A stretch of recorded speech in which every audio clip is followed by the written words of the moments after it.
ప్రియ రక్షకుడునైన యేసుక్రీస్తు అతి శ్రేష్టమైన పరిశుద్ధ నామములో కూడి వచ్చిన మీ అందరికీ ప్రత్యేకమైన వందనాలు తెలియజేస్తున్నాను. పరిశుద్ధ గ్రంథంలో నుంచి ఒక వాక్య భాగం చదువుకుందాం. లూకాసు వార్త 21వ అధ్యాయము 19వ వాక్య భాగాన్ని చదువుకుందాం. లూకాసు వార్త 21వ అధ్యాయము 19వ వాక్య భాగాన్ని చదువుకుందాం. మీరు మీ ఓర్పు చేత మీ ప్రాణములను దక్కించుకొందురు చాలు. యేసుక్రీస్తు ప్రభు చదవబడిన లేఖన భాగంలో యేసుక్రీస్తు ప్రభు తన శిష్యులతో చెప్తున్న మాట ఏంటంటే, ఇదిగో నా నిమిత్తం మనుషులు మిమ్ములను చంపిస్తారు, నా నామము నిమిత్తం మీరు మనుషులందరి చేత ద్వేషించబడతారు, నా నామము నిమిత్తం మీరు అనేకమైన శ్రమలను అనుభవించాలి, హింసలు అనుభవించాలి, తల్లిదండ్రుల చేతను, సహోదరుల చేతను, బంధువుల చేతను, స్నేహితుల చేత మీరు వెలివేయబడతారు అని ప్రభు ఈ మాటలన్నీ చెప్తూ తన శిష్యులతో చెప్తున్న మాట ఏంటంటే, కానీ మీ తల వెంట్రుకలు ఒక్కటైనను నశించదు, మీరు ఓర్పు కలిగి ఉండండి అని తెలియజేస్తూ ఉన్నాడు. మీరు ఓర్పు చేత మీ ప్రాణములను దక్కించుకుంటారు. మీరు ఓర్పు కలిగి ఉన్నట్లయితే మీ జీవితాలు దీవెనకరంగా మారుతాయి, మీ ప్రాణాలు కాపాడబడతాయి అని ప్రభు తెలియజేస్తూ వస్తున్న లేఖన భాగంలో. నేటి దినాల్లో మనం ఎక్కడ చూసినా కానీ కంటికి కనుమరుగైపోతున్న విషయం ఏంటంటే ఓర్పు లేకపోవడం. ప్రతి మనుషునికి ఓర్పు లేకపోవడం. చూడండి, చిన్నపిల్లలు సైతం ఏదైనా వాళ్ళకి ఇవ్వకపోతే వాళ్ళు ఎంతగా ఏడుస్తూ గందరగోళం చేస్తుంటారు. అంటే ఓర్పు లేదు. ఈ రోజుల్లో చిన్న పాలు తాగే పసిపిల్లడు కూడా కొంచెం పాలు ఆలస్యమైతే చాలు గందరగోళం చేసేస్తాడు. అలాగే చాలామంది జీవితాల్లో ఓర్పు లేనందువలన కుటుంబాలు సంపూర్ణంగా నాశనం అయిపోతూ ఉన్నాయి. ఆశీర్వాదకరంగా, క్షేమకరంగా, సంతోషంగా, దీవెనగా ఎప్పుడు కళకళలాడుతూ నవ్వుతూ ఉండాల్సిన కుటుంబాలు, ఎప్పుడు చూసినా చక్కగా ఆనందంగా ఉండవలసిన కుటుంబాలు విషాదాలు, చీకటులు అలుముకుంటున్నాయి. కారణం ఏంటంటే ఓర్పు లేకపోవడం. ఓర్పును కోల్పోతున్నారు మనుషులు ఈ కడవరి దినాల్లో. ఎక్కడ చూసినా సమాధానము లేదు, క్షేమము లేదు, నెమ్మది లేదు. ప్రతి మనుషుడు ఓర్చుకోలేని స్థితిలో ఉన్నారు. అందుకే దేవుని వాక్యం అంటుంది, మీరు ఓర్పు చేత మీ ప్రాణములను మీరు దక్కించుకుంటారు అని దేవుని వాక్యం సెలవిస్తూ ఉంది. కనుక మన జీవితంలో ఓర్పు అనేది ఎంత ప్రాముఖ్యమైనదో దేవుని వాక్యం తెలియజేస్తూ ఉంది. నాకు తెలిసినటువంటి ఒక కుటుంబం, ఆ తల్లి తన యొక్క కుమార్తెను ఈ విధంగా అడిగింది, అమ్మా నువ్వు ఆలస్యంగా వస్తున్నావు కాలేజీ నుండి అని, నీకు సైకిల్ కూడా కొనిచ్చాం, నీకు సైకిల్ కొనిచ్చినా ఇంకా ఆలస్యం చేస్తున్నావు ఎందుకని, ఇంకా ఆలస్యంగానే వస్తున్నావు ఎందుకని అని అడిగితే, ఆ తల్లి అడిగిన ఆ ప్రశ్నకు ఆ కుమార్తె తన మనసులో ఆలోచనలు హద్దుమీరి ఆవేశం కట్ల తెంచుకొని, నన్ను అడుగుతున్నారు, నన్ను అంటున్నారు, నన్ను అనుమానిస్తున్నారు అనుకొని ఆ యొక్క సహోదరి, వయసు వచ్చినటువంటి యొక్క సహోదరి, కాలేజీ చదువుతున్న యొక్క సహోదరి సైకిల్ వేసుకుని వెళ్ళిపోయి అక్కడ దగ్గరలో ఒక పెద్ద చెరువు ఉంటే చెరువులో దూకేసింది. తన ప్రాణాన్ని తీసేసుకుంది. తర్వాత గజేతగాళ్ళు అందులో దిగి చూసి పరిగెత్తుకుని వెళ్ళి వీదుకుంటూ వెళ్ళి చూస్తే చాలా దూరం వెళ్ళిపోయింది. ఆ వరద కొట్టుకుపోయింది, మరణమై శవమై తేలింది. చూసారా, ఈ రోజులు అనేక మంది ఓర్పు లేక తమ ప్రాణాలు దక్కించుకోలేకపోతున్నారు. ఓర్పు లేక తమ ప్రాణాలు పోగొట్టుకుంటున్నారు. భార్య ఒక మాట అంటే భర్త ఓర్చుకోలేడు. ఒకవేళను భర్త తన భార్యను ఏదైనా ఒక మాట అంటే ఆమె ఓర్చుకోలేదు. పిల్లల్ని ఏదైనా ఒక మాట అంటే ఓర్చుకోలేని సమస్యలు ఏర్పడుతూ ఉన్నాయి. ఓర్పు గొప్ప ద్రోహ కార్యములు జరగకుండా కాపాడుతూ ఉంది. చూడండి, పరిశుద్ధ గ్రంథంలోంచి ప్రసంగి గ్రంథము 10వ అధ్యాయము 4వ వచనం చదువుకుందాం. ప్రసంగి గ్రంథం 10వ అధ్యాయము 4వ వచనం చదువుకుందాం. ఏలువాడు నీ మీద కోపపడిన ఎడల నీ ఉద్యోగం నుండి నీవు తొలగిపోకుము. ఓర్పు గొప్ప ద్రోహ కార్యములను జరగకుండా చేయును. అదిగో చూసారండి, అక్కడ ఎంత చక్కగా వ్రాయబడింది. ఓర్పు గొప్ప ద్రోహ కార్యములను జరగకుండా కాపాడుతూ ఉంది. కనుక మన జీవితంలో ఏముండాలట? ఓర్పు ఉండాలి. ఏముండాలి? ఓర్పు. ఇక్కడ రాయబడిన మాట అదే. ఏలుబడి ఏలువాడు నీ మీద కోపపడిన ఎడల నీ ఉద్యోగం నుండి నీవు తొలగిపోకుము. నిన్ను ఏలేవారు ఎవరు? నీ పై అధికారులు. నువ్వు ఉద్యోగం చేస్తున్న స్థలములో నీ పైన అధికారిగా ఉన్నవారు, అలాగే నువ్వు పనిచేస్తున్న స్థలంలో నీ యజమానులు, నీ ఇంటి యజమానులు, లేదా నీ భర్త కావచ్చు. నిన్ను ఏలుబడి చేసేవారు, నిన్ను ఏలుతున్నవారు, వారు నీ మీద కోపపడినప్పుడు నువ్వు ఏమాత్రము కూడా నీ ఉద్యోగం నుండి తొలగిపోకూడదట. ఉద్యోగం నుండి తొలగిపోకూడదు. ఓర్పు అనేది గొప్ప ద్రోహ కార్యం జరగకుండా కాపాడుతుంది. చాలామంది ఓర్పు లేక తమ జీవితాలను నాశనం చేసుకుంటున్నట్లుగానే చాలామంది ఓర్పు లేక ఉద్యోగాల నుండి తొలగిపోతున్నారు. ఒక మాట అంటే ఉద్యోగం నుంచి తొలగిపోతున్నారు. చూడండి, మీ కుటుంబాలలో దేవుడు నీకు ఇచ్చినటువంటి కుటుంబం నీకు ఒక ఉద్యోగం వంటిది. ఒక భర్త ఒక మాట అన్నాడు అనుకోండి, భార్య మాటికి ఎక్కడికి వెళ్ళిపోతుంది? పుట్టింటికి వెళ్ళిపోతుంది. ఇంట్లో ఎవరైనా ఒక మాట అంటే చాలు అలిగి పుట్టింటికి వెళ్ళిపోతూ ఉంటుంది. తను పుట్టింటికి పదపదాకి వెళ్ళిపోవడం వలన తనకి నష్టం ఎవరికి? తనకే. అలిగి వెళ్ళిపోతూ ఉంటుంది. భర్తని కాదనుకొని జీవిస్తూ ఉంటుంది. ఏలుబడి చేసేవాడు నీ భర్త ఒక మాట అన్నప్పుడు నువ్వు నీ ఉద్యోగం నుండి నీ బాధ్యతను విస్మరించి నీ కర్తవ్యాన్ని మర్చిపోయి నువ్వు పరిగెడుతున్నావు అని అంటే అర్థం ఏంటి తెలుసునా? నువ్వు దేవునికి దూరంగా వెళ్ళిపోతున్నావు. నీకు నీవే గొప్ప ద్రోహ కార్యాన్ని తెచ్చిపెట్టుకుంటున్నావు, నష్టాన్ని తెచ్చిపెట్టుకుంటున్నావు. కాబట్టి దేవుని వాక్యంలో వ్రాయబడిన ప్రకారము నీకు ఓర్పు చాలా గొప్ప అవసరం. ఓర్పు గొప్ప ద్రోహ కార్యం జరగకుండా కాపాడుతుంది అని దేవుని వాక్యం సెలవిస్తూ ఉంది. కనుక మనందరి జీవితంలో ఓర్చుకునే మనస్సులోనే నేర్చుకునే స్వభావం కూడా ఉంటుంది. ఓర్పు అనేది విజయానికి ఒక మార్గం, ఒక మెట్టు. ఓర్చుకోవడం అనేది విజయానికి సంకేతం, విజయ రహస్యం. కనుక ఎవరైతే ఓర్చుకుంటారో దేవుడు వారిని గొప్ప వ్యక్తులుగా చేస్తాడు. మనకు జీవితంలో ఓర్పు అనేది అనేక పాఠాలు నేర్పిస్తుంది.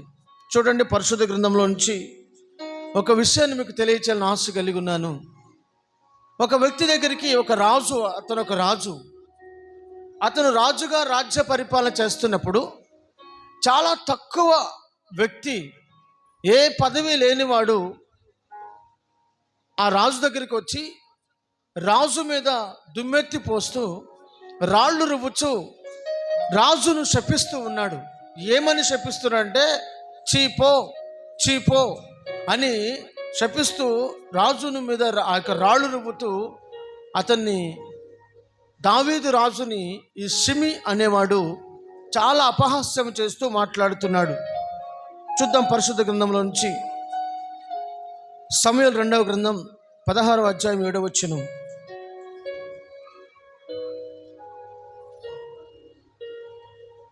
సమూయేలు 2వ గ్రంథం 16వ అధ్యాయము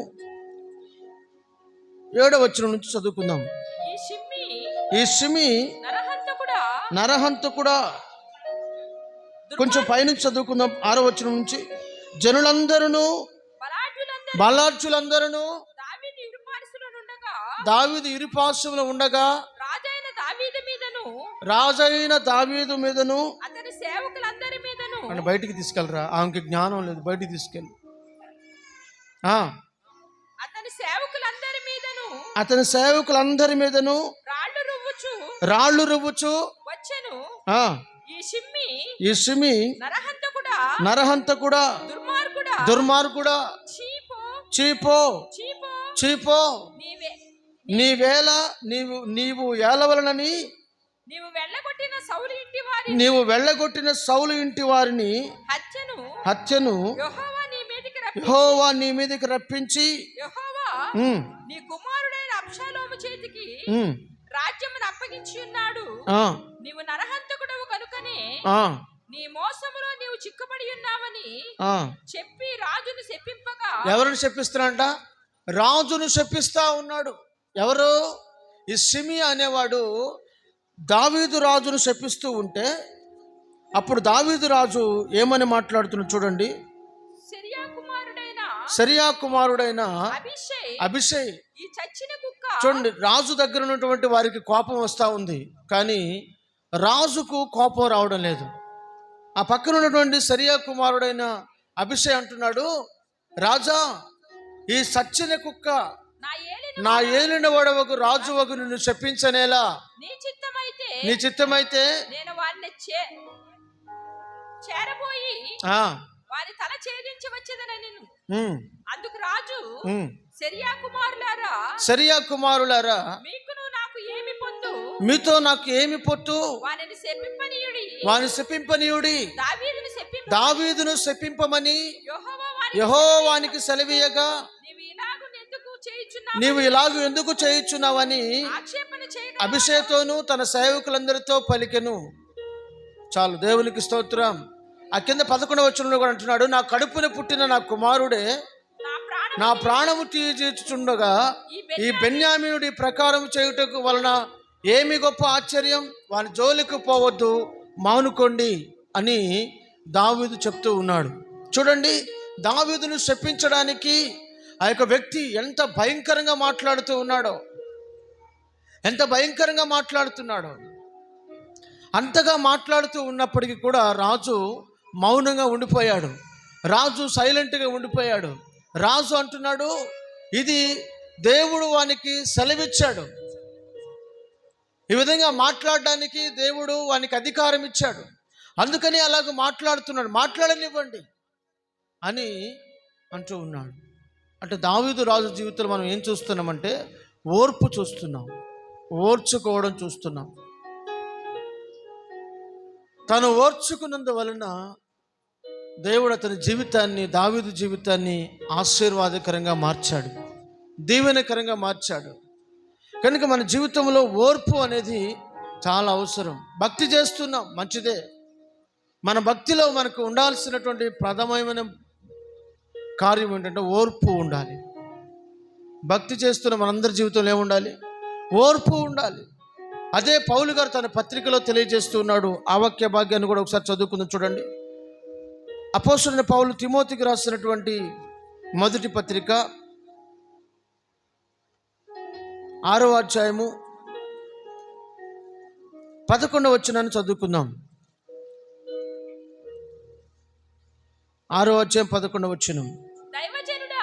దైవజనుడా, నీవైతే వీటిని విసర్జించి చూడండి, నీతిని, భక్తిని, విశ్వాసమును, ప్రేమను, ఓర్పును, సాత్వికమును సంపాదించుకున్నట్టుకు ప్రయాసపడము. ఏమి సంపాదించుకోవడానికి ప్రయాసపడాలో నేటి దినాల ప్రజలకు అర్థం కావడం లేదు. సంపాదించుకోవలసిన వాటినేమో విడిచిపెట్టేస్తున్నారు, విడిచిపెట్టవలసిన వాటినేమో సంపాదించుకుంటున్నారు. ఏది ప్రాముఖ్యమో దాని విషయంలో అజాగ్రత్తగా ఉంటున్నారు, దేని విషయంలో నిర్లక్ష్యంగా ఉండాలో దాని విషయంలో జాగ్రత్తగా ఉంటున్నారు. కనుక దేవుని వాక్యం అంటుంది, నువ్వు శ్రమపడుము. దేనికి శ్రమపడాలంట? ఓర్చుకునే విషయంలో శ్రమపడు, ప్రయాసపడము, సంపాదించుకొనుము అని మాట్లాడుతున్నాడు. ఆ వాక్య భాగంలో తెలియజేస్తున్న నీతిని, మంచి నీతిని, మంచి భక్తిని ఈ రోజుల్లో కనుమరుగైపోతుందని తెలుసునా? పేరుకు విశ్వాసులుగా ఉంటున్నారు కానీ ప్రేమ లేదు, భక్తి లేదు, నీతి లేదు, విశ్వాసాన్ని కాపాడుకోలేకపోతున్నారు. దేవునికి దూరంగా జీవిస్తున్నారు. క్షణితమైన వాటి కొరకు దగ్గరగా వెళుతున్నారు. అవసరం లేని వాటినేమో అధికంగా ప్రేమిస్తున్నారు. అవసరమైన దేవుని యొక్క నీతిని, భక్తిని, ప్రేమను, విశ్వాసమును, ఓర్పునేమో దూరంగా పెడుతున్నారు. అందుకే దేవుని వాక్యం అంటుంది, నీవు నీతిని, భక్తిని, విశ్వాసమును, ప్రేమను కాపాడుకొను, సాత్వికమును సంపాదించుకో, వాటి కొరకు నువ్వు ప్రయాసపడము అని తెలియచేస్తూ ఉన్నాడు. దేవునికి మహిమ కలుగును గాక. హల్లెలూయా. కనుక మనందరి జీవితంలో ఓర్పు కలిగి ఉండాలి, నేర్పు కలిగి ఉండాలి. ఓర్పు మన జీవితంలో అవసరం. ఉపవాసం చేస్తూ ఉంటారు చాలామంది. ఉపవాసం చేసేటప్పుడు కూడా ఉండాలి, ఓర్పు ఉండాలి. పౌలు గారు తెలియజేస్తున్నారు చూడండి, కొరింథీయులకు రాసిన 2వ పత్రిక 6వ అధ్యాయం 5వ వచనం. 6వ అధ్యాయం 5వ వచనం. దెబ్బల యందును చెరసాలలోను అల్లరిలోను ప్రయాసములోను జాగారములోను ఉపవాసములోను మిగుల ఓర్పు గలవారమై పవిత్రతతోను జ్ఞానముతోను దీర్ఘశాంతముతోను దయతోను పరిశుద్ధాత్మ వలన మికుటమైన నిష్కపటమైన ప్రేమతోను సత్యముతోను చెప్పుట వలన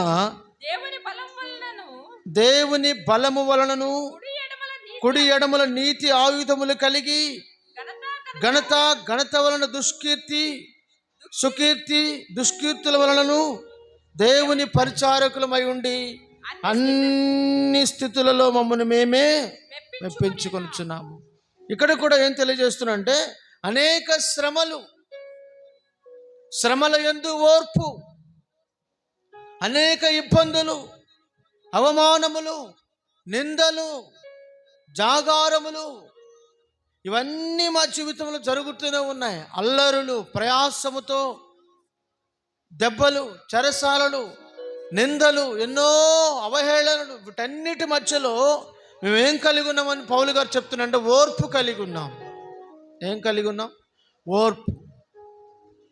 కనుక ఓర్పు వలన ఉన్నత శిఖరముల మీదకి ఎక్కుతాం. ఓర్చుకునే వారు ఎవరైతే ఉన్నారో వారి జీవితాలను దేవుడు ఘనమైన జీవితాలుగా, బలమైన జీవితాలుగా, స్థిరమైన జీవితాలుగా దేవుడు స్థిరపరుస్తాడు. కొంచెంలో ఓర్పు లేక, కొంచెం ఓర్పు కోల్పోయి జీవితాలలో నష్టాన్ని, భయంకరమైనటువంటి నష్టాన్ని తెచ్చుకునే వారు అనేక మంది ఉన్నారు.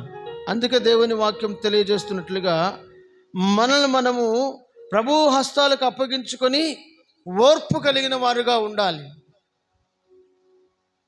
రోమీయులకు రాసిన పత్రిక 12వ అధ్యాయం 12వ వచనం. అపోస్తలుడైన పౌలు రోమీయులకు రాసిన పత్రిక 12వ అధ్యాయము 12వ వచనం. చూడండి, అక్కడ చాలా చక్కగా తెలియజేస్తుంది. నిరీక్షణ గలవారమై సంతోషించుచు శ్రమయందు ఓర్పు. చూసారా, అక్కడ రాయబడిన మాట ఏంటండి? ఏమని రాయబడింది? నిరీక్షణ గలవారై సంతోషించుచు. నిరీక్షణతో మనం నిరీక్షణలో సంతోషించాలి. నిరీక్షణ అంటే ఏంటి? రాబోయే దాని కొరకు కనిపెట్టుకోవడం, దేవుడు చేయబోయే కార్యముల కొరకు కనిపెట్టుకోవడం, దేవుడు చేసే అద్భుతాల కొరకు కనిపెట్టుకోవడం, దేవుడు చేసే సాహస కార్యముల కొరకు కనిపెట్టుకోవడం. కనుక నిరీక్షిస్తున్నాం. మనం ఏమి నిరీక్షిస్తున్నాం? దేవుని కార్యాలను నిరీక్షిస్తున్నాం. నిరీక్షణ యందు సంతోషించుచు శ్రమయందు ఓర్పు గలవారమై. శ్రమలలో మనం ఏం కలిగి ఉండాలంట? ఓర్పు ఉండాలి. శ్రమ పడుతున్నావు, మంచిదే, కొంచెం ఓర్పు కూడా అవసరం. కష్టపడుతున్నావు, మంచిదే, ఓర్పు అవసరం. శ్రమలయందు ఓర్పు గలవారమై ప్రార్థన యందు పట్టుదల గలవారు. ప్రార్థనలు ఎలా ఉండాలంట? పట్టుదల. చాలామంది జీవితంలో చూడండి, ప్రార్థన అంటే పట్టుదల ఉండదు. ప్రార్థన అంటే చాలు, పోతే పోదాం, లేకపోతే లేదులే అన్నట్టు ఆగిపోతుంటారు. కొంచెం వర్షం పడిందా, చినుకు పడిందా, ఎక్కడ మొక్క మొలిసిపోతామని భయంతో ఇంటి దగ్గర ఉండిపోతారు, మందిరానికి రారు. ప్రార్థన అంటే వారికి ఏమీ లేదు, పట్టుదల లేదు. కొంతమంది చాలా ఆలస్యంగా తీర్చుకొని ఆర్చుకొని అన్ని తిని పీకల దాకా శుభ్రంగా తిని ఏలు పెడితే అందేటట్టుగా తిని అప్పుడు వస్తారు నిదానంగా దేవుని సన్నిధికి. కొంతమందికి నిర్లక్ష్యం, ప్రార్థన యందు పట్టుదల లేని వారు, ప్రార్థన యందు ఆసక్తి లేదు వారికి. అందుకే దేవుని వాక్యం ఉంటుంది, ప్రార్థన యందు మీరు పట్టుదల గలవారై పరిశుద్ధుల అవసరంలో పాలు పొందుచు శ్రద్ధగా ఆతిథ్యం ఇచ్చుచు మిమ్ములను హింసించు వారిని దీవించుడి. చాలు రాయబడిన మాట, శ్రమల యందు ఓర్పు. శ్రమల యందు ఏముండాలి? మనకి ఓర్పు ఉండాలి. శ్రమ కలిగినప్పుడు చాలామంది ఓర్పు తప్పి మాట్లాడే మాటలు చాలా ఉంటాయి. ఏదైనా కష్టం వచ్చిందనుకోండి, ఇబ్బంది వచ్చిందనుకోండి, అనారోగ్యం వచ్చిందనుకోండి, సమస్య వచ్చిందనుకోండి, కుటుంబంలో లేకపోతే ఆర్థిక ఇబ్బంది వచ్చిందనుకోండి, ఇక వాళ్ళు మాట్లాడే మాటలు ఓర్పు తప్పి అనేక రకరకాలుగా మాట్లాడుతూ ఉంటారు. కనుక దేవుని వాక్యం అంటుంది, మీరు శ్రమల యందు ఏం కలిగి ఉండాలంట? ఓర్పు కలిగి ఉండాలి. ఓర్పు కలిగి ఉండాలి. శ్రమల యందు ఏముండాలి? ఓర్పు. ఓర్పు గొప్ప ద్రోహకార్యం జరగకుండా కాపాడుతుంది. యేసుక్రీస్తు ప్రభు ఏం చెప్పారంటే, ఇదిగో మీరు ఓర్పు చేత మీ ప్రాణములు దక్కించుకుంటారు. ఓర్పు చేత మీ ప్రాణములను దక్కించుకుంటారు. ఇంటి యజమానుడు బయట ఎక్కడో పనికి వెళ్ళి వస్తున్నాడు అనుకోండి, లేకపోతే ఆఫీస్కి వెళ్ళి వచ్చాడు అనుకోండి, వచ్చే లోపుగా ఇంట్లో ఎక్కడ వస్తువులు ఎక్కడ ఉన్నాయనుకోండి, వెంటనే అతను చూసి చికాకులో, ఏంటి ఇవన్నీ ఇక్కడ పెట్టావు, ఇవన్నీ తీయలేదేంటి, సర్దలేదేంటి అన్నాడు అనుకోండి. అప్పుడు ఆ భార్య ఏమంటో తెలిసిన, ఇక వచ్చాడండి అని కొనగడం ప్రారంభిస్తుంది. ఇక ఎప్పుడైతే ఆ భార్య సణుగుతూ ఉంటుందో భర్తకి కోపం మరి ఎక్కువ అవుతూ ఉంటుంది. ఆవిడ భర్త కోపంలో ఒక మాట అనడమే కాదు, ఒక దెబ్బేశాడు అనుకోండి, ఎందుకు పదే పదే సణుగుతూ నోరు మూసుకో ఎందుకని అని ఒక దెబ్బేశాడు అనుకో, ఇంకా ఎక్కువ సణుగుతూ ఉంటుంది, ఇంకా ఎక్కువ గొణుగుతూ ఉంటుంది, ఇంకా ఎక్కువ తిడుతూ ఉంటుంది. ఆమె నోరు ఆగదు. ఆమె నోరు ఎప్పుడు తిడుతూనే ఉంటుంది, సణుగుతూనే ఉంటుంది. ఇంకా అప్పుడు ఈయనకి కోపం ఎక్కువ, ఈయన కొడుతూనే ఉంటాడు. ఈయన చెయ్యి ఆగదు, ఆమె నోరు ఆగదు. ఇప్పుడు ఆ ఇల్లు ఎలా ఉంటుంది? ఒక నరక కూపంగా ఉంటుంది. నరక కూపంగా ఉంటుంది. ఇక ఆ ఇంటిలో సమాధానం ఉండదు, క్షేమం ఉండదు, నెమ్మది ఉండదు. అర్థమవుతుందండి? అండ్ ఇంకా చాలామంది జీవితాల్లో మనం ఏం చూస్తున్నామంటే, ఓర్పు లేక మాట్లాడుతూ, ఓర్పు లేక జీవిస్తూ, ఓర్పు లేక అన్నీ కోల్పోతూ ఉంటారు. అందుకే దేవుని వాక్యం సెలవిస్తుంది, ఓర్పు చేత మీరు మీ ప్రాణములను దక్కించుకుంటారు. దేవునికి స్తోత్రం. హల్లెలూయా, హల్లెలూయా. చూడండి, దశలోనికి రాసిన పత్రికలో, దశలోనికి రాసిన 2వ పత్రిక 1వ అధ్యాయము 3-4 వచనాలు చదువుకుందాం.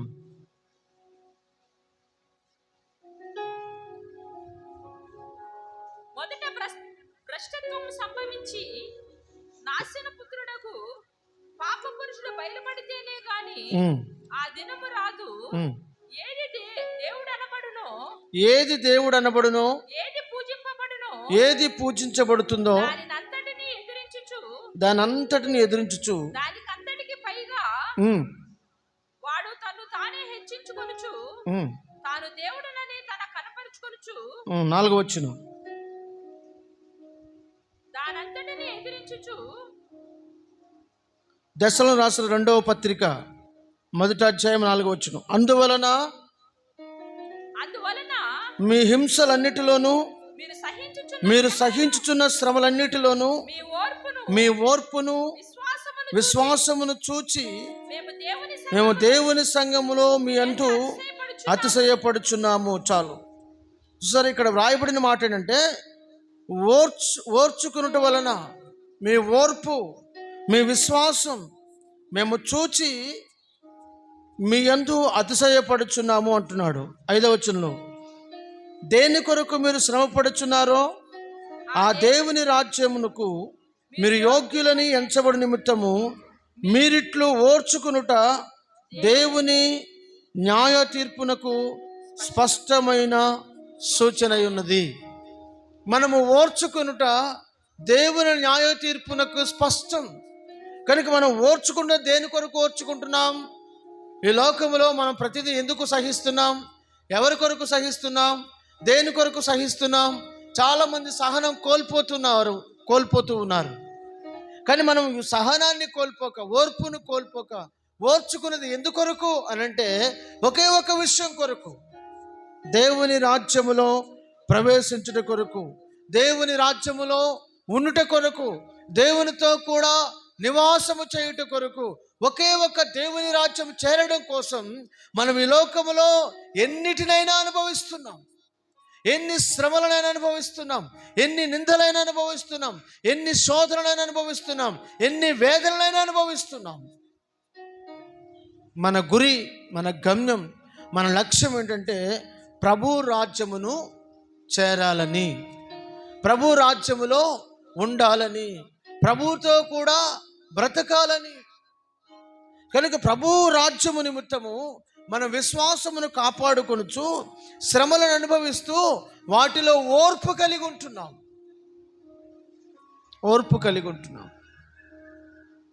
మనం ఈ యొక్క లక్ష్యాన్ని లేదా మన గురిని, మన గమ్యాన్ని ఏనాడు కూడా మనం మర్చిపోకూడదు.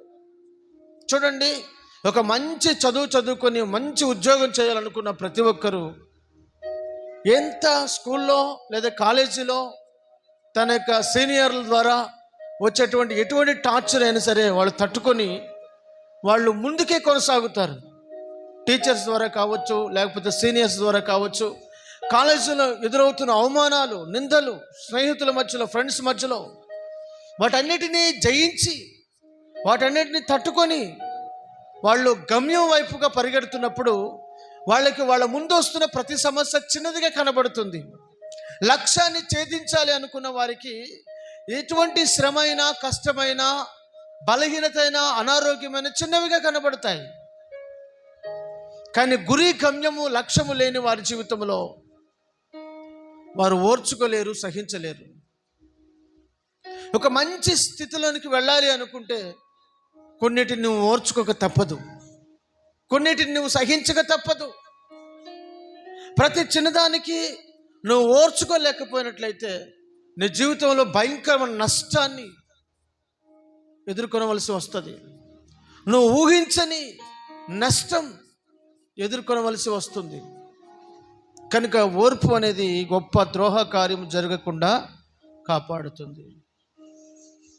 ఇంకా మనం చూస్తున్నట్లయితే హెబ్రీ పత్రిక 12వ అధ్యాయము 3వ వచనం చదువుకుందాం.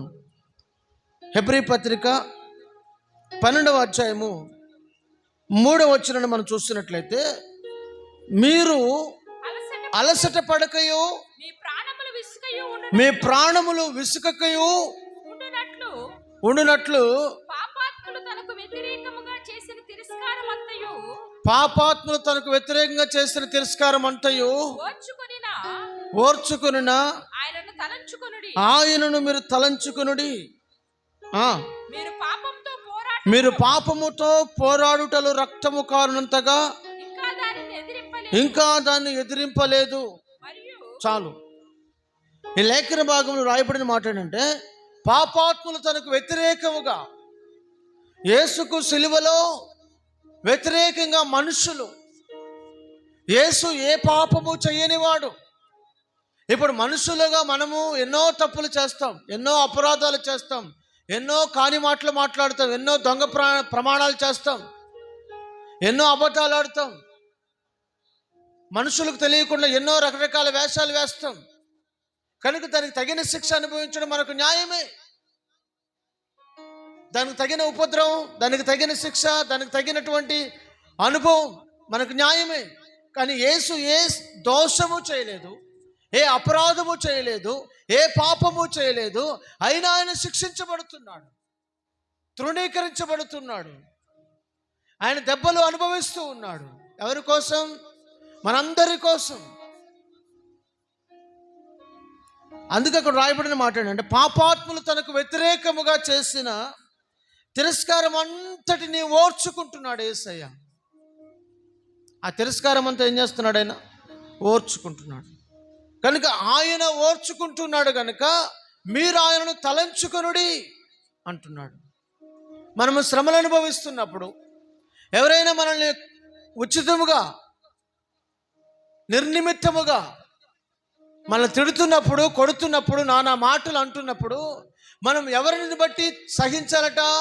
ప్రభువును చూస్తూ, ప్రభువును తలపోసుకొనుచు, ఇదిగో నా కొరకు ఏ పాపము ఎరుగని ఆయన ఎన్నో శ్రమలు అనుభవించాడు కనుక నేను కూడా ఆయన కొరకు అనుభవిస్తున్నానని నువ్వు మౌనముగా ఓర్పు కలిగి ఉండాలి, సహనం కలిగి ఉండాలి. దేవునికి స్తోత్రం. హల్లెలూయా. పాపాత్ములు తనకు వ్యతిరేకంగా చేసిన తిరస్కారం అంతటిని ఓర్చుకున్న ప్రభువుని మీరు తలంచుకొనుడి అని లేఖనం సెలవిస్తుంది. మీరు పాపముతో పోరాడునంతగా, అనగా రక్తము కారునంతగా ఇంకా మీరు వారిని ఎదిరించలేదు. కానీ యేసయ్య మాత్రం మన కొరకు రక్తము కారునంతగా సాతానుతో పోరాడాడు, జయించాడు, ఎదిరించాడు. రక్తము కారునంతగా పాపముతో పోరాటం. మనకు ఆ పోరాటము తెలీదు. రక్తము కారునంతగా పాపంతో మనం ఎప్పుడు పోరాడలేదు, దుష్టునితో పోరాడలేదు. కనుక రక్తము కారుతున్నా సాతానుతో పోరాడుతూ గెలుస్తున్నటువంటి ఆ ప్రభువుని మనం ఏం చేయాలంట? తలపోసుకొనుచూ ఉండాలట. దేవునికి మహిమ కలుగును గాక. హల్లెలూయా. మన పోరాటం ఎవరితో? మనుషులతోనా? మన పోరాటం మనుషులతో కాదు, రక్త మాంసములతో కాదు. మన పోరాటం అంధకార సంబంధులకు, లోకనాథులతో, దుష్టులతో, ఆకాశ మండలం దురాత్మల సమూహముతో మన పోరాటం. కనుక మనము పోరాడుచున్న ఈ పోరాటము ప్రభు కోసమే, ప్రభు రాజ్యము చేరుట కోసమే, దేవునితో కూడా ఉండుట కోసమే అని ఎరిగిన వారమై మనం ఈ పోరాటమందు మంచి పోరాటమును పోరాడాలి. మన పరుగు ఏం చేయాలి? తుదముట్టించాలి. మధ్యలో ఆపేయకూడదు. మన పరుగు తుదముట్టించాలి. మంచి పోరాటం మనం ఏం చేయాలి? ప్రభు కోసం పోరాడాలి. దేవునికి స్తోత్రం. హల్లెలూయా, హల్లెలూయా. చూడండి, 6వ అధ్యాయము, హెబ్రీయులకు రాసిన పత్రిక 6వ అధ్యాయము 14-15 వచనాలు చదువుకుందాం.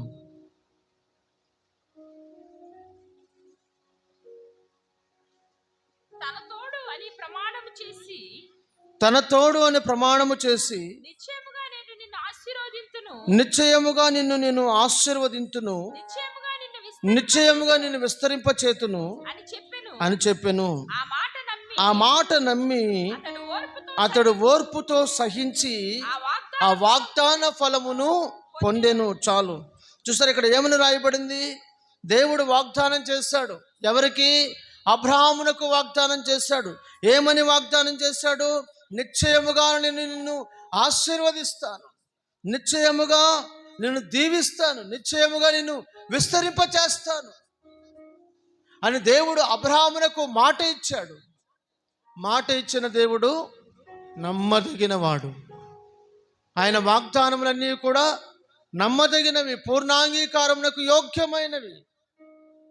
కనుక దేవుడు మాట ఇచ్చాడు కనుక మాట తప్పని వాడు కనుక ఇక్కడ అబ్రహాము దేవుడు ఇచ్చిన మాటను పూర్తిగా విశ్వసించాడు, పూర్తిగా నమ్మాడు. మనం ఈ రోజున ఎన్నో మాటలు, దేవుని మాటలు వింటున్నాం.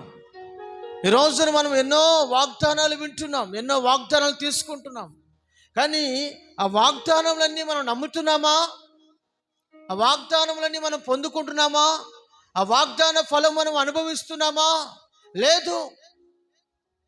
చాలామంది జీవితంలో వాగ్దాన ఫలములు పొందడం లేదు, వాగ్దాన పుత్రులుగా మార్చబడలేదు. వాగ్దాన ఫలములు, వాగ్దానము యొక్క భూమిని వారు స్వతంత్రించుకోలేకపోతున్నారు. కారణం ఏంటి తెలుసిన? వారి అవిధేయత వలన. దేవుడు వాగ్దానం చేశాడు కానానుకు చేరుస్తానని, కానీ అనేక మంది కానానుకు చేరలేకపోయారు. కారణం ఏంటంటే వారు అవిధేయత వలన ప్రవేశించలేకపోయారు, అవిధేయత వలన ప్రవేశించలేకపోతున్నారు. దేవునికి వ్యతిరేకంగా తిరుగుబాటు చేస్తున్నారు.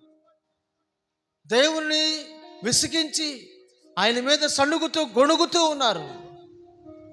నేటి దినాల్లో ప్రజలు కూడా అనేక మంది ఏది తక్కువైనా, ఏది కొంచెం ఇబ్బంది అయినా, ఏది సమస్య అయినా ఓర్పును కోల్పోయిన వారే సణుగుతూ గొణుగుతూ విసుక్కుంటూ శపిస్తూ వారు నాశనమునకు లోనైపోతున్నారు. మన జీవితాల్లో మనము ఓర్చుకున్న వారమైతే గొప్పగా దీవించబడతాం, గొప్పగా ఆశీర్వదించబడతాం. కనుక మన జీవితాలు మనం గుర్తించవలసిన శ్రేష్టమైన మాట ఏంటంటే ఓర్పు చాలా మనకు అవసరం. ఓర్పు చాలా అవసరం, మనకు క్షేమం. అది విశ్వాసమునకు కలుగు పరీక్షలో నీకు ఓర్పు అవసరం. నీ విశ్వాసం, నీ నమ్మకం, నీ భక్తి ఒకరోజు పరీక్షించబడుతుంది. చూడండి, మంచి భక్తి ఎప్పుడు పరీక్షించబడుతుంది. మంచి విశ్వాసం పరీక్షలోనికి వస్తుంది. బాగా చదువుకున్న మంచి వారందరూ కూడా పరీక్షించబడతారు. వాళ్ళకి ఏముంటాయి? ఎగ్జామ్స్ ఉంటాయి.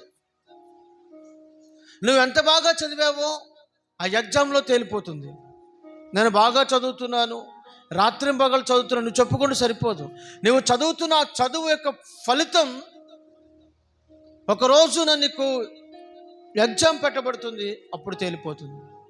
అలాగే నేను చాలా భక్తి కలిగిన వాడిని, నేను చాలా మంచివాడిని, నాకంటే మంచివారు లేరు, నాకంటే గొప్పవారు లేరు, నాకంటే భక్తి చేయగలిగిన వారు ఎవరు లేరు అనుకోవచ్చు. నీ భక్తికి కూడా ఒకరోజు పరీక్ష వస్తుంది. ఆ పరీక్షలో నువ్వు నెగ్గాలి, నిలబడాలి. చూడండి, పరిశుద్ధ గ్రంథంలో నుంచి యాకోబు పత్రిక 1వ అధ్యాయము 2వ వచనం చదువుకుందాం. యాకోబు పత్రిక 1వ అధ్యాయము 2వ వచనం. నా సహోదరులారా, మీ విశ్వాసమునకు కలుగు పరీక్ష ఓర్పును పుట్టించునని ఎరిగి నానా విధములైన శోధనలో పడినప్పుడు అది మహా ఆనందమని ఎంచుకొనుడి. మీరు సంపూర్ణులను అనాంగులను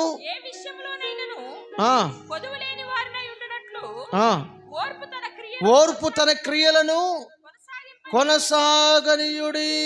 చూసారండి, అక్కడ ఏం రాయబడింది? ఓర్పు తన క్రియలను కొనసాగనీయుడి అంటున్నాడు. ఎందుకు ఓర్పు తన క్రియలను కొనసాగించాలి అని అంటే, ఇక్కడ అంటున్నాడు మీ విశ్వాసమునకు కలుగు పరీక్ష. మీ విశ్వాసమునకు కలుగు పరీక్ష. చాలామంది దేవుడు నన్ను ఆశీర్వదిస్తాడు అని అనుకుంటారు. ఖచ్చితంగా ఆశీర్వదిస్తాడు, కానీ దేవుడు నిన్ను ఆశీర్వదించేదానికి ముందు నీకు ఒక టెస్ట్ ఉంటుంది, నీకు ఒక పరీక్ష ఉంటుంది. ఆ పరీక్షలో నువ్వు నిలబడాలి, ఆ పరీక్షలో నువ్వు ఉత్తీర్ణుడు అవ్వాలి. ఏంటా పరీక్ష? నీ విశ్వాసమునకు కలుగు పరీక్ష. నీ విశ్వాసం ఎంత గొప్పదో తేలిపోతుంది. అప్పుడే నీ భక్తి ఎంత గొప్పదో తేలిపోతుంది. యోబునకు ఒక పరీక్ష, యోబు భక్తికి ఒక పరీక్ష, యోబు జీవితానికి ఒక పరీక్ష. ఆ పరీక్ష దేవుడు అనుమతించినప్పుడు యోబు తన భక్తి విషయంలో కదిలిపోలేదు, చెదిరిపోలేదు తన భక్తి. ఈరోజు చిన్న చిన్న సమస్యలకు చెదిరిపోతున్నావు, తొలగిపోతున్నావు, దూరం అయిపోతున్నావు. కానీ యోబు లాంటి భక్తి చేసేవారు ఈ రోజుల్లో కనుమరుగైపోతున్నారు. అన్నీ ఉన్నా అన్నీ పోయినా దేవుని స్తుతించడం మానలేదు, దేవుని ఆరాధించడం మానలేదు, దేవుని సేవించడం మానలేదు, దేవుని తలపోసుకోవడం మానలేదు, ప్రార్థించడం మానలేదు. నీ విశ్వాసమునకు కలుగు పరీక్ష, నీ భక్తికి కలుగు పరీక్ష. ఆ పరీక్షలో నువ్వు పడిపోతున్నావు, దూరం అయిపోతున్నావు, శాపగ్రస్తులుగా మార్చబడుతున్నావు, ఈరోజు దేవునికి అనేక మంది దూరమై శాపాన్ని అనుభవిస్తున్నారు. అయ్యో నేను అనుభవిస్తున్న శాపం అని కూడా తెలియని జీవితంలో ఉన్నారు చాలా మంది.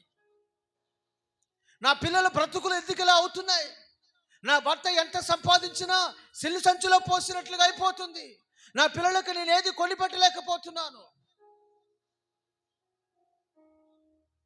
ఎప్పుడు చూస్తున్నా అనారోగ్యం, ఎప్పుడు చూస్తున్నా ఇన్ని మందులు మింగుతున్నాను, రోగం తగ్గడం లేదు, నయమం కావడం లేదు.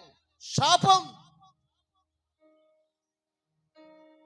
ఇంటిలో భార్యాభర్తలకి సంబంధం లేదు, సమాధానం లేదు, ఎప్పుడు చూస్తున్నా కీచులాట్లు, గొడవలు, అల్లర్లు, ఎదిగి వచ్చిన పిల్లల మాట వినరు, కట్టుకున్న ఇల్లు కలిసి రాదు, కట్టుకున్న భార్య కలిసి నడవదు, మాట సఖ్యత రాదు. శాపం, శాపం, శాపం. ఇంకా ఇంత శాపం అనుభవిస్తున్నా దేవునికి దూరంగానే ఉంటున్నారు చాలా మంది. నువ్వు అనుకోవచ్చు నాకేం కొదవలేదులే అనుకోవచ్చు,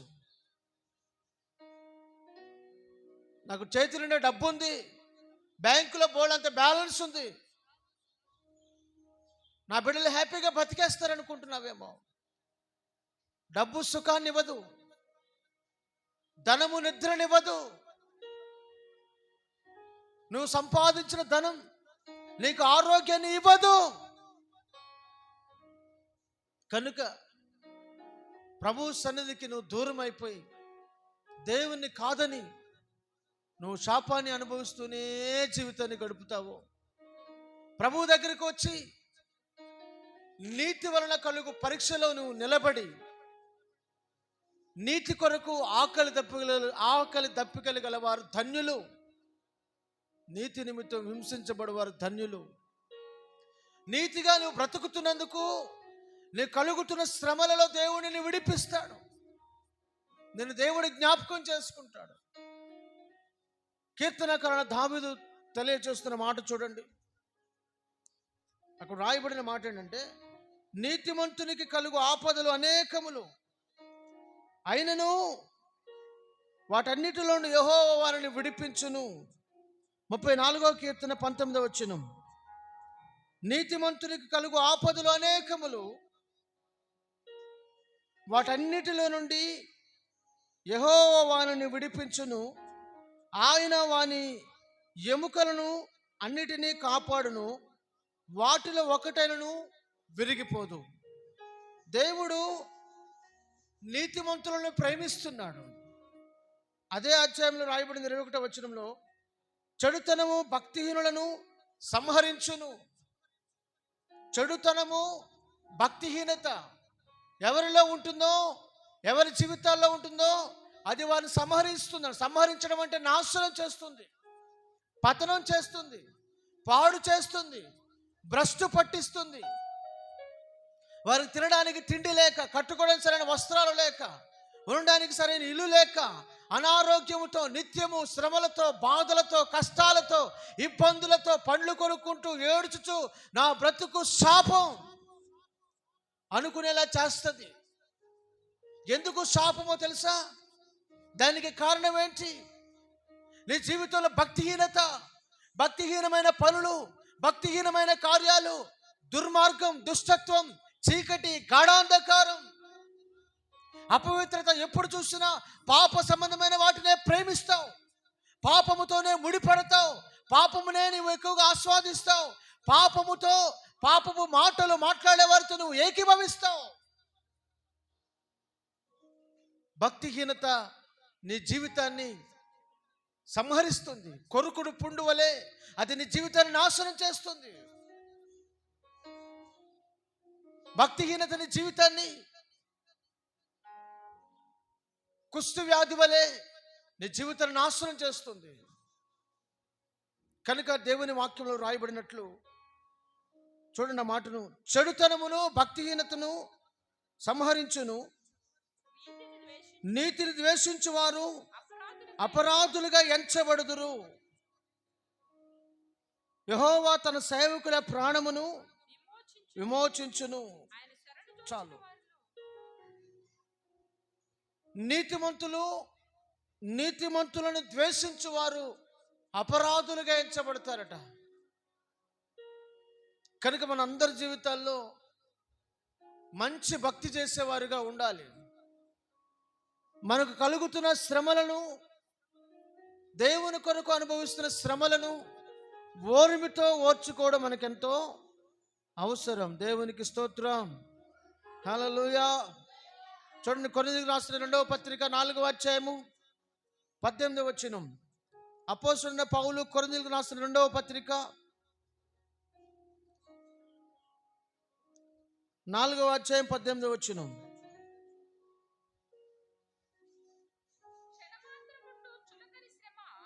క్షణమాత్రముండు ఈ చులకని శ్రమ మా కొరకు అంతకంతకు ఎక్కువగా నిత్యమైన మహిమా భారమును కలుగ చేయుచున్నది.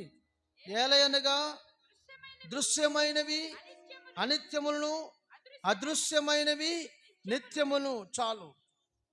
ఇక్కడ పౌలు గారు తెలియజేస్తున్నారు, మా నిరీక్షణ వ్యర్థము కాదు. మేము దేని కొరకు నిరీక్షిస్తున్నామో, దేని కొరకు ఓర్చుకుంటున్నామో, దేని కొరకు ఎదురు చూస్తున్నామో, దేని కొరకు ఇన్ని శ్రమలు అనుభవిస్తున్నామో అని తెలియచేస్తూ అంటున్నాడు, ఈ చులకని శ్రమ క్షణమాత్రముండు, ఈ చులకని శ్రమ మా కొరకు అంతకంతకు ఎక్కువ నిత్యమైన మహిమాభారమును కలుగ చేస్తున్నది అంటున్నాడు. ప్రభువు కొరకు చిన్న శ్రమలను నువ్వు అనుభవించలేకపోతున్నావు. దేవుని కొరకు చిన్న చిన్న వాటిని తట్టుకోలేకపోతున్నావు. చిన్న చిన్న ఉపద్రవాలను దాటలేకపోతున్నావు. కానీ ఒక రోజున నువ్వు విడవబడుట బహు భయంకరమైన దినాలు రాబోతున్నాయి.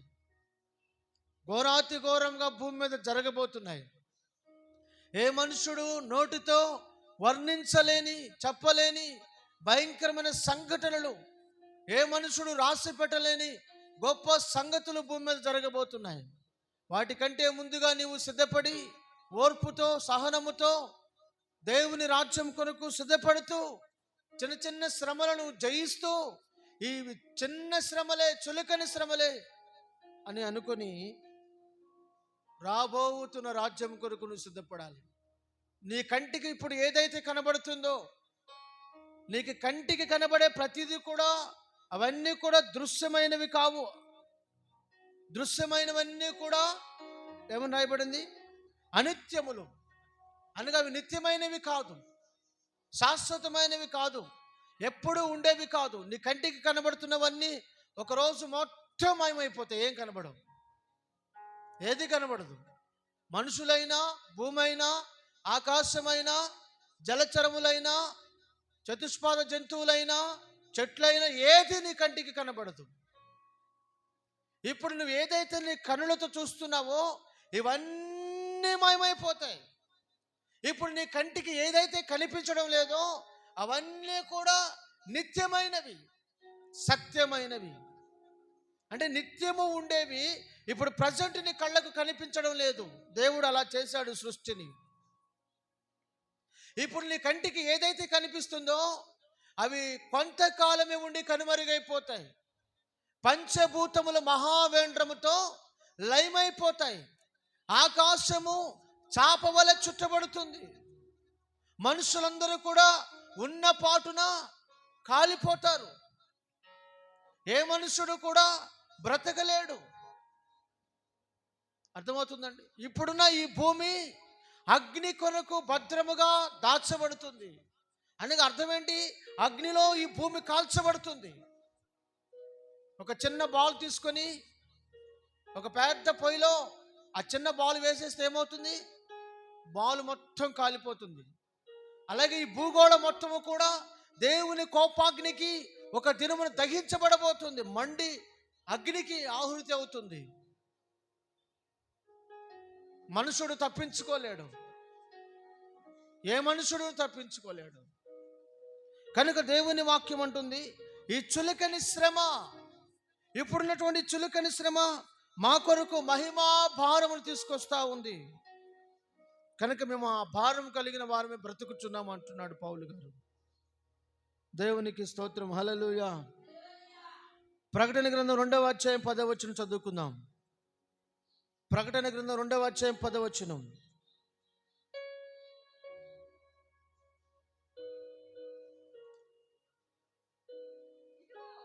ఇదిగో మీరు శోధింపబడినట్లు మీరు శోధింపబడినట్లు అపవాది మీలో కొందరిని అపవాది మీలో కొందరిని చెరలో వేయబోచున్నాడు. చెరలో వేయబోచున్నాడు. 10 దినములు 10 దినములు మీకు శ్రమ కలుగును. మరణము వరకు మరణము వరకు నమ్మకముగా ఉండము. నేను నీకు జీవ నేను నీకు జీవ కిరీటమిచ్చెదను. సంఘముతో ఆత్మ చెప్పుచున్న మాట చెవిగలవాడు వినుగాక. దేవునికి స్తోత్రం. చదవబడిన లేఖన భాగములో ఇదిగో మీరు శోధింపబడినట్లు, ఇదిగో మీరు శ్రమ పెట్టబడినట్లు, ఇదిగో మీరు హింస అనుభవించినట్లు, మీరు శోధించబడినట్లుగా మీలో కొందరిని అపవాది ఏం చేయబోతున్నంట? చెరలో వేయబోతున్నాడు. చెరసాలలో, బందికానాలో బంధించబోతున్నాడు. కనుక మీరు బంధించబడబోతున్నారు కనుక 10 దినములు మీకు శ్రమ కలుగును. అయితే మీరు శ్రమలో కూడా ఎలా ఉండాలంట? నమ్మకంగా ఉండాలి. శ్రమలో ఎలా ఉండాలి? శ్రమ వచ్చింది కదా, మా కష్టం వచ్చింది కదా, మాట తప్పాములే, ఇబ్బంది కలిగింది కదా, అందుకే అలా చేసాములే అంటే కుదురుతుందా? కుదరదు. శ్రమ వచ్చినా, ఉపద్రవమే కలిగినా, మరణమే వచ్చినా వారు నమ్మకంగా ఉన్నారట. నమ్మకముగా ఆ మాట అండర్లైన్ చేసుకోండి. నువ్వు మరణము వరకు ఎలా ఉండాలి? నమ్మకంగా ఉండాలి. సాతాను నిన్ను శోధించినా, వేధించినా, ఇబ్బంది చేసినా, అవమానానికి గురి చేసినా నువ్వు నమ్మకంగా ఉండాలి. చూడండి, యోసేపు శోధించబడ్డాడు, బాధించబడ్డాడు, వేదనకు గురి చేయబడ్డాడు, సంకెళ్ళు అతన్ని బంధించాయి, చెరసాలలో వేయబడ్డాడు. చెరసాలే అతన్ని బంధించిన, సంకెళ్ళు ఇనుము అతన్ని వేధించి బాధించిన, అవమానమే కలిగిన, నిర్లక్ష్యమే కలిగిన, అతని జీవితంలో ఎన్నో భయంకరమైన ఉపద్రవాలు ఎదుర్కొన్న అతడు నమ్మకమైన మనుష్యుడు. ఎటువంటి వాడండి? నమ్మకస్తుడు కనుకనే దేవుడు నమ్మకస్తుని ఎక్కడ పెడతాను చెప్పాను? పైకి తీసుకువెళ్ళి ఉన్నత స్థలం మీద నిలబెడతాడు. ఏలుబడి చేసేవాడిగా దేవుడు యోసేపుని చేశాడు. కనుక నువ్వు ఓర్చుకుని జీవించగలిగితే ఓర్పు నిన్ను ఉన్నత శిఖరముల మీద తీసుకుని వెళుతుంది. ఇంట్లో తల్లిదండ్రులు తిడితే ఓర్చుకోలేని పిల్లలు ఎంతోమంది ఉన్నారు.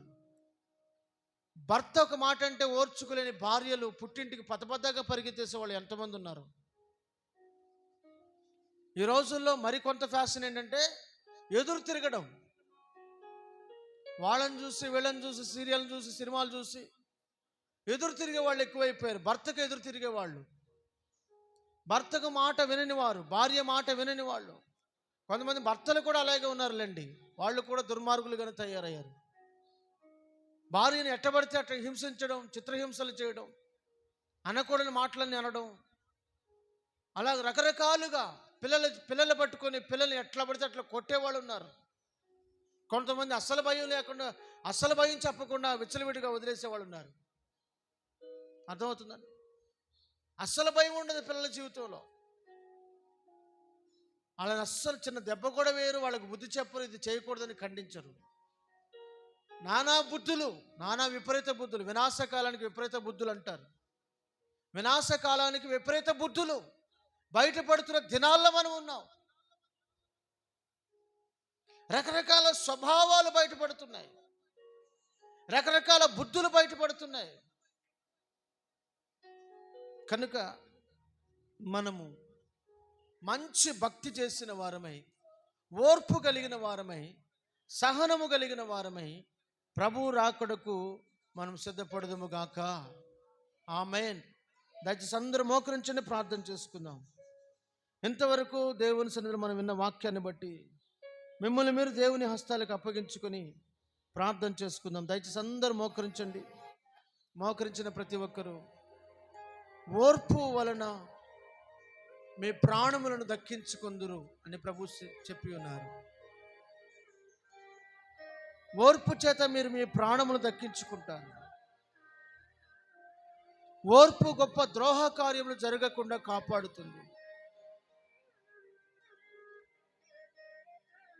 పాపాత్ములు తనకు వ్యతిరేకంగా చేసినటువంటి ఆ శిక్ష అంతటిని